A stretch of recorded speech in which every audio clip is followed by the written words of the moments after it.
Benny is money, hey, Benny is money, hey, Benny is money, c'est la révision des comptes, hey, Benny is money, hey, Benny is money, hey, Benny is money, c'est la révision des comptes, hey, Benny Mimosa, Benny Two Belts, Benny best in the world, univers au complet, Monday night Benny, Friday night Benny, 2 fois semaine on est béni par notre sauveur qui est béni, on se croise les doigts pour un actif, on a déjà des passifs, une clave de golf pour Benny, une clave de golf pour Benny, Benny is money, hey, Benny is money, hey, Benny is money, c'est la révision des comptes, hey. C'est la révision des comptes, hey. Du Studio B de C'est juste de la lutte, c'est la super révision des comptes du vendredi 15 octobre 2021. Comment ça va tout le monde? Je suis Benny is Money. Merci beaucoup d'avoir téléchargé ce podcast. Bienvenue. Ce soir, très grosse édition de la super révision parce qu'on a 4h30. Eh oui, 4h30 de lutte à réviser ensemble. Si vous êtes nouveau sur la chaîne, bienvenue. Ce soir, ça va être une édition un peu particulière. Oui, on va mettre les bons moments dans les actifs, les moins bons et mauvais moments dans les passifs. On va noter tous les matchs sur 5 $. Mais on va y aller quand même assez rondement parce qu'il y a beaucoup de stock, beaucoup de segments, beaucoup de matchs. Et si j'avais l'intention de faire seulement Rampage, avec ce qui s'est passé dans le buy-in, je n'ai pas eu le choix que d'inclure tout ça dans le package. Donc, vous aurez une révision complète de tout ce qui s'est passé ce vendredi, autant sur FS1, sur TSN, l'application pour Rampage ici au Canada, et ce qui s'est passé aussi sur YouTube durant le buy-in. Alors, on va en parler au cours de cette émission. Si vous nous regardez en vidéo, j'ai séparé les deux vidéos. Donc, dans cette première partie, vous aurez exclusivement SmackDown. Et dans la seconde partie, vous aurez Rampage. Et bien sinon, si vous nous écoutez en podcast, tout ça va être dans un beau gros package.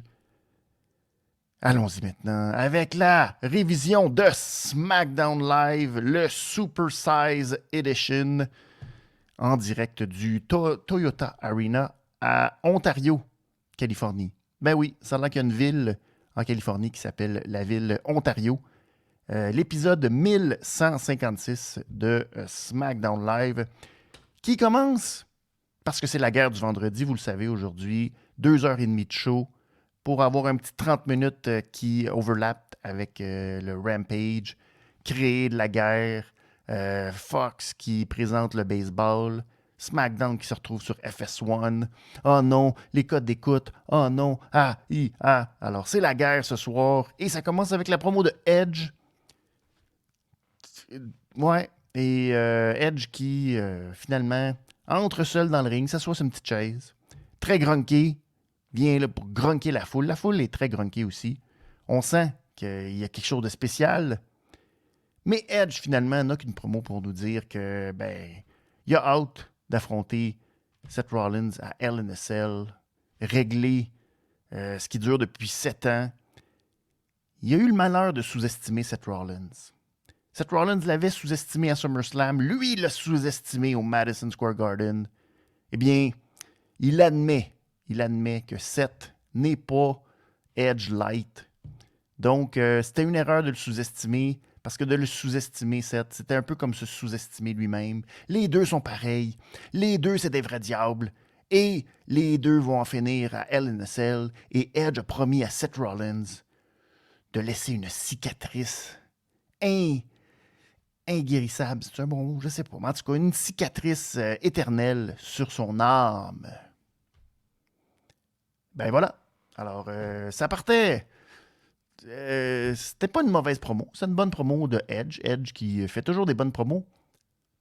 Et le seul point négatif que je dirais, par rapport à cette promo, c'est qu'il n'y avait pas d'interaction d'autre. Ça ne menait pas à rien, sauf nous dire qu'il va affronter Seth Rollins à Hell in a Cell. Alors, ouais. C'est une belle promo. J'ai mis ça dans la colonne des actifs. Mais, c'est ça. Ça va sûrement nous amener à quelque chose qui va être un peu plus tard. Je révèle un punch, peut-être un passif qui s'en vient. Mais bon, peu importe. Passons maintenant au premier match de la soirée. C'était la grande finale SmackDown ou demi-finale du tournoi de King of the Ring. Donc, le côté SmackDown qui en venait à son match ultime entre Finn Balor et Sami Zayn. On le sait, l'enjeu est grand. Se rendre jusqu'en Arabie Saoudite pour éventuellement mettre la main sur la couronne de roi de la WWE. Eh bien, quelle surprise que d'apprendre que ce n'est pas Sami Zayn qui va se rendre en Arabie Saoudite. Ben non. Quelle surprise. Eh ben non. Malheureusement, dans un quand même match correct, un bon match. 11 minutes 25 de combat. Assez dominé de temps en temps, de part et d'autre. Sami a eu ses bons moments. Nous a fait croire à quelques moments que ça allait être lui. Malheureusement, s'est fait prendre par Jessica, tenter un tombé avec les pieds dans les cordes, s'est fait prendre. A esquivé un premier coup de grâce, mais la deuxième fois, la tempête était trop intense pour Sami, qui n'a pas été capable de faire son Helluva Kick et qui a subi le coup de grâce, permettant à Finn Balor de l'emporter. Donc, match correct, j'ai donné la note de 3,25 sur 5. Pas le match de la soirée, un bon match, malheureusement. Ben oui, on savait c'était quoi le résultat parce qu'on savait que Sami Zayn ne pouvait pas aller en Arabie Saoudite. Alors, quelle surprise que de voir Finn Balor passer à la grande finale. Il affrontera Xavier Woods ou Jinder Mahal. Je mettrais mon 2$ sur Jinder Mahal. Je pense pas que Xavier... Ça regarde mal, en tout cas. J'ai pas l'impression qu'on va nous donner Xavier Woods en finale. Je sais pas, ça... Un drôle de feeling. C'est un feeling, mais bon, j'ai pas l'impression que Xavier Woods va passer. Segment suivant, parce que c'était supposé être un match entre Naomi et Sonya Deville. Eh bien, c'est pas tout à fait ce qu'on a eu. Parce que Sonya Deville, là, la petite ratoureuse, elle avait une autre carte dans sa poche. Et quand je dis carte, c'est qu'elle a sorti Shayna Baszler, et oui. Alors, elle a décidé de faire un match entre elle et Naomi, mais elle avait une partenaire en Shayna Baszler. Donc, c'était un match handicap qui a duré grosso modo 2 minutes. Naomi qui portait le pantalon et la brassière. Encore une fois, on met en valeur les femmes de la lutte qui s'habillent comme des combattantes, des femmes respectables. C'est de toute beauté. Alors, Sonya s'est servie de Shayna pour retenir Naomi, très serrée, et donner des petits coups, pif pouf. Naomi a tenté de s'en sortir, ça n'a pas fonctionné. Finalement, elle a reçu un running knee de la part de Sonya Deville, et Baszler a fini le travail avec un Kirifuda clutch avant que Sonya fasse le tomber avec sa botte. J'ai donné 1$ sur 5 à ce match. C'est vraiment une histoire qui ne fait aucun sens. Ça sort de nulle part un peu. On sait pas pourquoi, on sait pas où ça s'en va. J'ai le goût de voir Naomi avec la Bloodline. Et puis là, toute cette histoire-là ne fonctionne absolument pas. Shayna Baszler qui s'associe maintenant avec Sonya Deville. Peut-être que ce sera intéressant. Peut-être que... Je sais pas. Peut-être. Je lance un peut-être. Mais avec Naomi, je trouve pas ça super le fun. Bon. Alors, ce match de 2 minutes ne mérite qu'un maigre $ sur 5. Parlant de trucs que j'ai pas beaucoup aimé, c'est que je vous avais parlé de la promo tantôt de Edge. Eh bien, Seth Rollins, qui avait regardé la promo de Edge en coulisses, eh bien, a décidé de sortir lui aussi pour faire une promo. Ça leur tentait pas de faire tout ça dans le même segment, de donner des chances à d'autres personnes de se mettre en valeur, au lieu d'avoir 2 fois essentiellement la même promo, mais dite dans 2 tons différents pour nous vendre un match.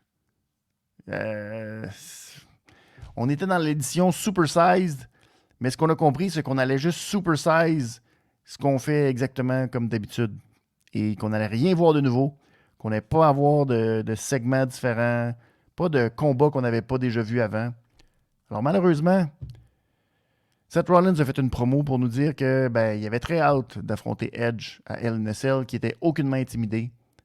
Lui qui portait le veston, le complet style Joker de jeu de cartes, tellement que la foule l'a traité de Harley Quinn pendant une bonne partie de sa promo.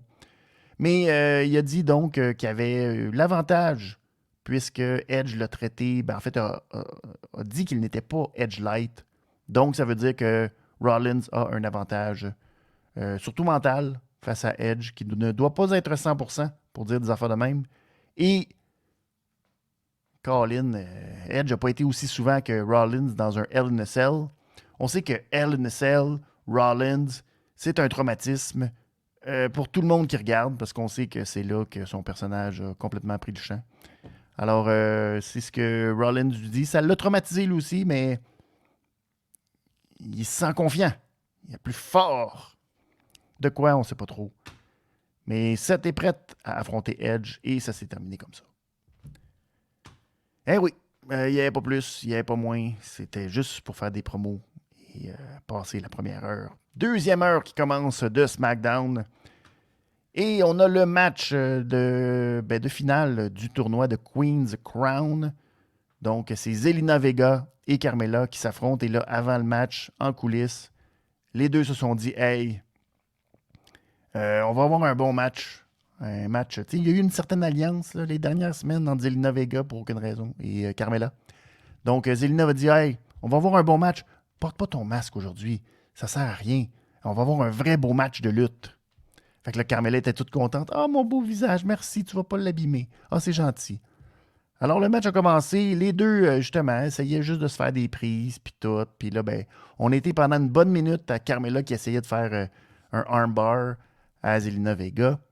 À un moment donné, l'action a repris. Et là, pouf, Carmella, elle a donné un super kick à Zelina d'en face. Là, elle a dit « Oh non, je m'excuse, je voulais pas. C'est parce que j'ai oublié notre entente, puis tout. » Alors là, Zelina, très fâchée, boum, elle s'est garochée sur Carmella. Et là, elle s'est mise à y frapper d'en face. Mais là, Carmella elle était très, très confuse. Elle était comme « Non, non, je voulais pas. Non, non, je veux pas. » Fait que là, elle roulait en bas du ring. Et là, elle a demandé à ses assistantes de lui mettre son masque. Mais là, l'arbitre, il a compté à l'extérieur. 1, 2. Fait que là, il était comme... Là, elle s'est retournée, l'arbitre. Non, non, temps d'arrêt. Je veux juste mettre mon masque, temps d'arrêt. Et là, elle se retourne. Boum. C'est Liv Morgan qui avait son masque. Alors là, Carmella était très embêtée. Elle dit, qu'est-ce que je fais? Oh non. Là, Liv Morgan a fait mine de lui sacrer un coup de poing. Et Carmella, ça lui a fait très peur. Elle est retournée dans le ring. Et elle s'est fait battre par un roll-up de Zelina Vega qui s'en va directement à Riyad, en Arabie Saoudite, essayer de gagner une couronne. Alors, bravo à Zelina dans un match de 2 minutes 40 qui est de parfaitement ridicule. Donc, toute ma prédiction de Carmella qui allait devenir la reine de la beauté, tout ça a pris le champ. Alors, on se demande, est-ce que ce sera contre Doudrop? Est-ce que ce sera contre Shayna Baszler? Mais j'ai bien hâte de voir comment Zelina Vega va être habillée. La grandeur de son t-shirt et tout. Alors, j'espère qu'elle est prête. Malheureusement, je ne pense pas qu'Aleister Black puisse l'accompagner là-bas. Ça me surprendrait que ça arrive. $1 sur 5 à ce match que j'ai mis dans la colonne des passifs. Parce que les matchs ridicules pour les femmes, ça fera. Happy Talk avec Happy Corbin. Comme si les segments ridicules étaient simplement réservés aux femmes. Mais non, on a encore d'autres segments ridicules. Et là, je vous donne la blague du jour de Madcap Moss, l'acolyte de Happy Corbin. Il y a une poule qui pondait des œufs, puis un jour, elle a arrêté de pondre. Alors, elle ne savait pas trop, ça a été long, là, elle ne comprenait pas. Elle est allée voir un thérapeute. Et finalement, le thérapeute lui a dit qu'elle faisait une crise existentielle. Existentielle, dans le sens de œuf. Là, il était parti sur des jokes. Et Rick Boogs est arrivé pour jouer la toune de Nakamura. Pour dire qu'il voulait rocker la note avec Nakamura. Alors, Nakamura a fait son entrée. Et là, ils ont fait le tour du ring en rockant la note. Tour du ring. Et ils ont quitté par la rampe.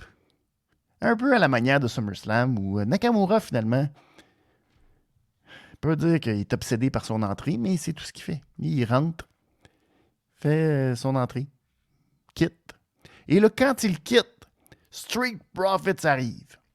Et là, ben, Rick Boogs change de tonalité et se met à jouer la toune des Street Profits. Et ça, c'est l'utilisation de Nakamura. Alors, bravo. Ça met la table à ce match. C'est aussi l'utilisation d'Happy Corbin, finalement. Alors, bravo. Hein? Oh là là, c'est de la bonne télé.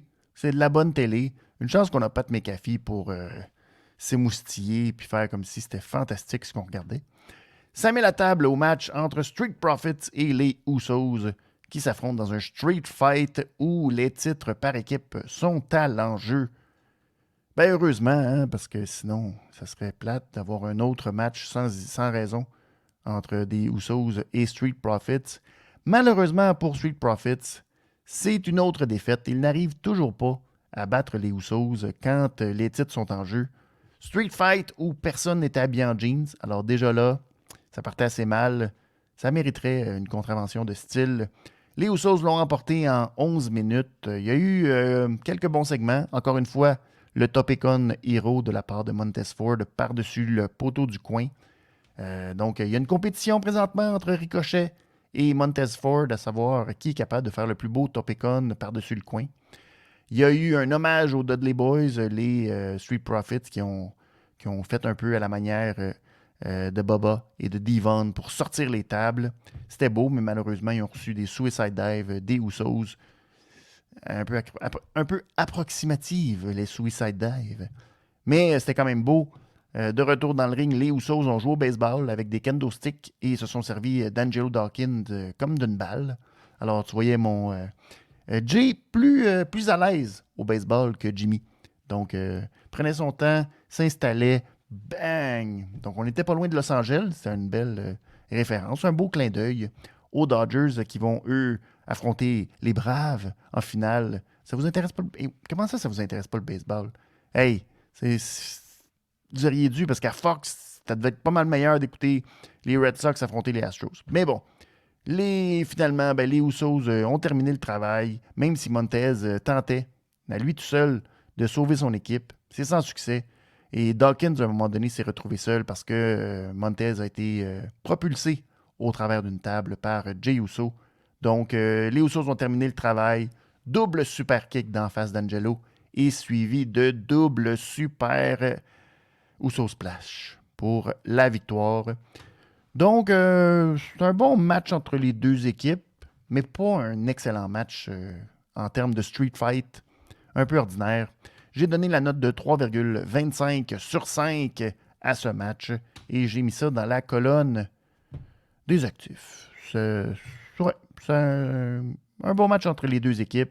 Ça reste qu'à un moment donné, c'est un peu tanné de voir ce match-up qui arrive très souvent. Maintenant, passons à la dernière demi-heure de SmackDown. Et cette demi-heure n'avait aucune pause commerciale, voilà. Donc, hein? On nous l'a dit, on nous l'a répété, on nous l'a dit, on nous l'a répété. On nous a répété, pas de pause commerciale, pas de pause commerciale. Mais ne vous inquiétez pas, ça a été la même chose à Rampage. Et même dans le buy-in de Rampage, c'était comme, le premier match de la carte, il n'y aura pas de pause commerciale, pas de pause commerciale. Alors, c'est vraiment un supplice incroyable, les pauses commerciales. Qu'est-ce que vous voulez, c'est ça. Alors, on était très fiers de ne pas faire de pause commerciale. Je pense que c'est en tout cas, dans le kayfabe, parce que je ne sais pas si c'est vrai, mais c'est les assurances là, qui commanditent SmackDown, qui ont payé pour pas qu'il y ait de pub. Alors, bravo à eux. Bravo. Je ne leur ferai pas de pub, parce qu'on ne ferait pas de pub. Pas de pub. Alors, le premier match de cette demi-heure supersized, toujours à FS1. Becky Lynch qui affronte Sasha Banks. Eh bien oui, dans un match, ça faisait quand même longtemps, les deux, qu'elles ne s'étaient pas affrontées. 2019.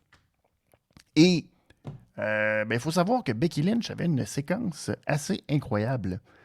Donc, elle n'avait pas perdu depuis Survivor Series en 2019 dans un match triple menace avec Shayna Baszler, championne d'NXT à l'époque. Ensuite, elle n'avait pas perdu elle-même dans un match 1 contre 1 depuis Clash of Champions, où elle avait perdu par disqualification face à Sasha Banks. Elle n'avait pas perdu non plus en match 1 contre 1 clean depuis Money in the Bank 2019. Souvenez-vous, elle avait affronté Lacey Evans. Elle avait défendu son titre de Raw, mais avait perdu le titre de SmackDown par la suite contre Charlotte. Donc, elle n'avait pas perdu en simple, techniquement, à 1 contre 1 depuis ça. Mais encore plus impressionnant, ça faisait encore plus longtemps qu'elle n'avait pas perdu en simple à SmackDown ou à Raw. Et je vous dis pas tout de suite, pensez-y, ma question quiz, si vous regardez le vidéo, mettez sur pause, dites-moi qui était la dernière personne à l'avoir battu Becky Lynch dans un match à SmackDown ou à Raw. Je vous laisse le temps d'y penser. Je vous donne la réponse à la fin de cette révision. C'est assez incroyable. Ben, je vous le donne en mille. Elle a perdu ce soir. Ben oui, pauvre Becky Lynch, perdu ce soir dans un match assez fou. 17 minutes 45. On voit ça très rarement parce que c'est 17 minutes 45. Ça, c'est le double de tout le temps qui a été alloué pour tout le tournoi féminin de la Queen's Crown. Alors, c'est rare qu'on voit ça, des matchs féminins qui durent plus que 3 minutes. Eh bien, Becky Lynch et Sasha Banks, on leur a donné énormément de temps pour qu'elles puissent nous montrer la panoplie de leur éventail de moves. Un match, oui, un match digne de pay-per-view, malheureusement avec pas l'enjeu, malheureusement à quelques jours, 6 jours du vrai affrontement en Arabie Saoudite. C'est un peu dommage, dans un sens, qu'on nous ait donné tout de suite ce match-là. C'est un peu dommage qu'on nous ait donné ce match-là sans aucun enjeu non plus. En plus, on nous a dit que Bianca Belair, elle qui était au commentaire, allait affronter Charlotte, elle, pour le titre de Raw ce lundi. Fait que je comprends qu'on n'ait pas voulu remettre le titre en jeu aussi rapidement ou aussi collé, mais c'est un peu dommage d'avoir un match aussi gros et qu'il n'y ait pas d'enjeu. C'est un peu gaspillé à mon sens. Et le fait que Sasha Banks et Becky reçoivent autant de temps, il y a un côté que c'est le fun, il y a un côté que c'est bien, mais à un moment donné, il va falloir qu'elle réalise, même elle, qu'elles ne pourront pas seulement se battre entre Four Horsewomen et une par-ci, une par-là. Il va falloir qu'elle accepte, ou enfin qu'elle fasse du lobby pour que le reste de la division féminine reçoive un petit peu d'attention, parce que s'ils finissent par être juste 4 à se battre entre elles, ça ne va pas être un grand succès. Mais c'était un très bon match. La foule était hyper dedans. C'est un peu bizarre parce que c'est deux heels qui s'affrontent. Sasha Banks, je la regardais lutter. Il aurait fallu savoir. C'est pas du tout une heel dans le ring. Elle se bat complètement babyface, fait les moves d'Eddie Guerrero, joue avec la foule. Becky Lynch, la même affaire. Un peu plus heel que les deux, mais c'était presque deux babyface qui s'affrontaient. La foule criait autant pour Becky, autant pour Sasha Banks. Donc, ça s'est terminé au moment où il y a eu une altercation un peu plus tôt entre Becky Lynch et Sasha qui s'est retrouvée près de Belair. Sasha s'est tassée et Becky Lynch est arrivée à toute vitesse avec un coup d'avant-bras qui a frappé Bianca. Donc, un peu plus tard, l'action est retournée dans le ring. Et là, au moment où Becky, ça a été un peu mal joué malheureusement, mais Becky s'est retrouvée un peu dans les cordes. La face proche, mais c'était un peu confus. Finalement, son bras était vers le tablier. Et Bianca, pendant que l'arbitre avait le dos tourné, il a sacré un gros coup de fouette avec ses cheveux. Honnêtement, il fallait le savoir parce que Becky a pratiquement rien vendu. Mais ça a été suffisant pour permettre à Sasha Banks d'appliquer le bank statement et d'aller chercher la victoire. Donc, c'était un bon match, un 3,75 $ sur 5. Encore une fois, pas le match nécessaire à SmackDown. On aurait pu garder ça pour plus tard, mais puisque les deux ne seront pas sur le même brand, ce match-là n'aura pas lieu, sinon qu'à Survivor Series, ou qu'on trouvera une autre excuse, puis finalement ce match-là va avoir lieu. Donc, c'est un peu ça qui est dommage, mais Que voulez-vous? Pour la guerre des codes d'écoute, ça prenait un gros match. Et c'est le match qu'on a trouvé. Parce que, et là, c'est là qu'il y a un gros bémol, puis il y a un gros... Adam Pearce est arrivé. Là, on n'a pas de pause publicitaire. Donc, Adam Pearce est arrivé. Puis là, il a dit, torsez-vous tout le monde, là. Sacrez votre camp. On rentre des tables. On rentre une table. On rentre des chaises. Let's go. Sacrez votre camp. Les femmes, vous venez de vous battre pendant 20 minutes. Là, sacrez votre camp. Je suis tanné. Bye. Sacrez votre camp. Là, il faut que je fasse tout ça. Pour nous donner la signature de contrat entre Brock Lesnar et Roman Reigns. Et ça a été une entrée de Roman Reigns. Ça a été une entrée de Brock Lesnar. Une entrée les deux fois, c'est comme on rentre. On prend énormément de temps. Finalement, on a donné le contrat à Roman Reigns. Roman Reigns l'a fait lire par Paul Heyman. Qu'est-ce qu'il y avait sur le dit contrat? On ne le saura jamais. Probablement rien. Paul Heyman a tout lu ça. Il a dit c'est bien beau. C'est parfait. Ah, c'est excellent. C'est beau. C'est beau. C'est excellent. C'est tout ce que tu avais demandé, mon chef de tribu. Alors, tu peux signer. Alors, Roman prend le temps de signer. Donne la feuille à Adam Pearce. Adam Pearce donne ça à Brock Lesnar. Brock Lesnar ne regarde rien. Pif, paf, pouf. Il signe ça n'importe comment. De toute façon, il a vu John Cena faire. John Cena signe ça n'importe comment. Il se dit, bah, on s'en sac. Pogne la feuille. Pogne le petit portfolio. Clac! Jette ça sur la table. Alors Roman lui dit à Brock Lesnar, « T'es un vrai fermier imbécile, toi. Tu signes un contrat, t'as même pas rien lu. Pouf, tu signes ça. Maudit que t'es tata. » Alors Brock, lui, répond du tac au tac. « Roman, j'avais déjà tout lu ça avec mon avocat ce matin, mon avocat Paul Heyman. » Et Brock Lesnar quitte le ring. Oh, mais là, Brock, non, puis le pas lié qu'on nom. Puis le Roman. Ben, c'était ça le punch. C'était ça le punch de SmackDown. Tout au complet. Tout ça, les pas de pub, le gros moment Brock Lesnar, c'était ça. C'était juste ça. C'était que ça. Il avait lu ça avec son avocat, Paul. C'est avec cette intention-là qu'on est allé à la guerre des ratings. Alors, tous ceux qui ont fait l'erreur de regarder la demi-heure de SmackDown, ben, c'est comme ça qu'ils ont été récompensés. Alors, on les salue. J'espère que si vous faites partie de ce groupe de personnes qui ont regardé SmackDown, j'espère que vous vous êtes tout de suite rattrapés et que vous allez voir Rampage. Je vous le souhaite. Alors, j'ai donné 2,25$ à ce SmackDown. Quelle déception, pouette. Un excellent match, un autre bon match, 3 bons matchs, mettons. Mais, Colin, beaucoup trop de temps à essayer de étirer pour faire 2h30, alors qu'on avait peut-être du stock pour 1h15. Alors, c'est ça que ça donne. C'est malheureux, hein? Mais c'est comme ça. Donc, si vous nous regardez en vidéo, c'est la fin de cette vidéo de SmackDown, mais vous avez la deuxième partie qui débute à l'instant. Vous n'avez qu'à suivre le lien qui apparaît. Et vous voulez savoir, Becky Lynch, contre qui elle avait perdu? C'était en 2018. Le 8 mai 2018, c'était contre Mandy Rose. Et oui, Mandy Rose, qui était la dernière à avoir battu Becky Lynch. Belle séquence qui se finit maintenant.